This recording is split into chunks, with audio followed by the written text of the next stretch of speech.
Universal Shipping News presents a showdown for the ages. It's like Ali versus Frazier, Pacquiao versus Mayweather, Tyson versus Holyfield. The two heavyweights of international shipping are facing off. That's right, it's air freight versus ocean freight.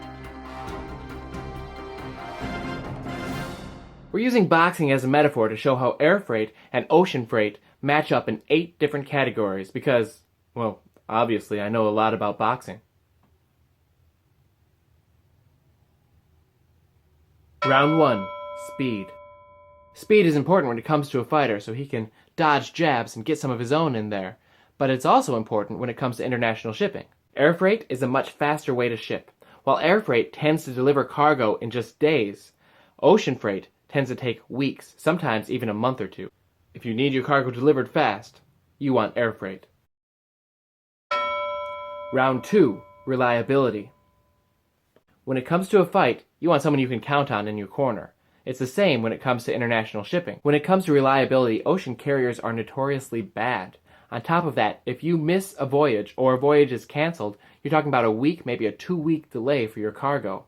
On the other hand, airlines tend to be on top of their schedules, and they have daily flights between most major cities around the world. So if a flight is canceled or delayed because of weather or you miss it for some reason, you're only talking about maybe a day's delay for your cargo. The reliability round goes to air freight. Round 3. Cost. Ask any fighter and they'll tell you that being the best does not come without a cost. So it's no surprise then that the leader in both speed and reliability is going to cost you more. Air freight tends to be much more expensive than ocean shipping. In fact, it can often be 5 or 6 times as much. Now there are a few rare occasions when air freight can actually come down and be cheaper than ocean freight, but the clear winner in terms of cost is ocean freight. Round 4. Capacity. This is like the advantage a big fighter has over a small fighter. When it comes to capacity, there is no contest. Ocean freight wins.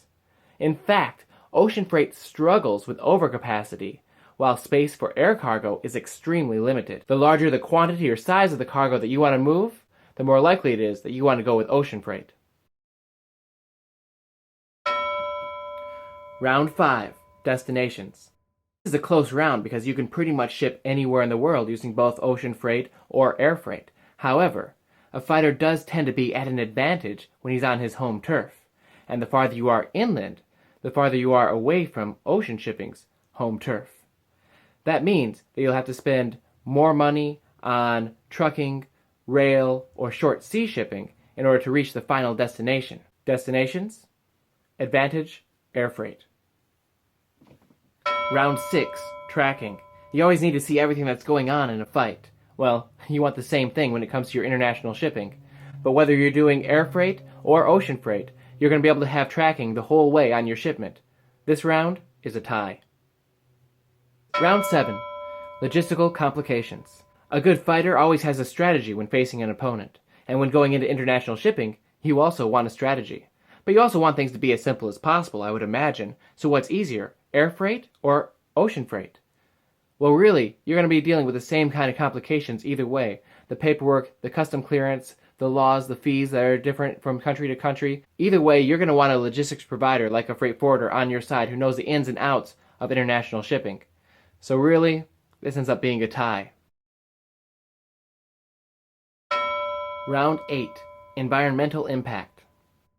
Footwork is important in a boxing match, and in the real world, our ecological footprint is very important.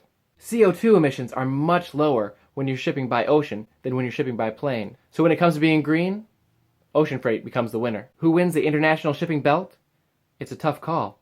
3 rounds went to air freight, 3 rounds went to ocean freight, 2 rounds were ties. What it really comes down to is which factors are most important for your current cargo.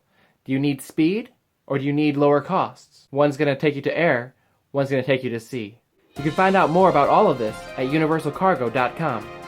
Until next time, stay in ship shape.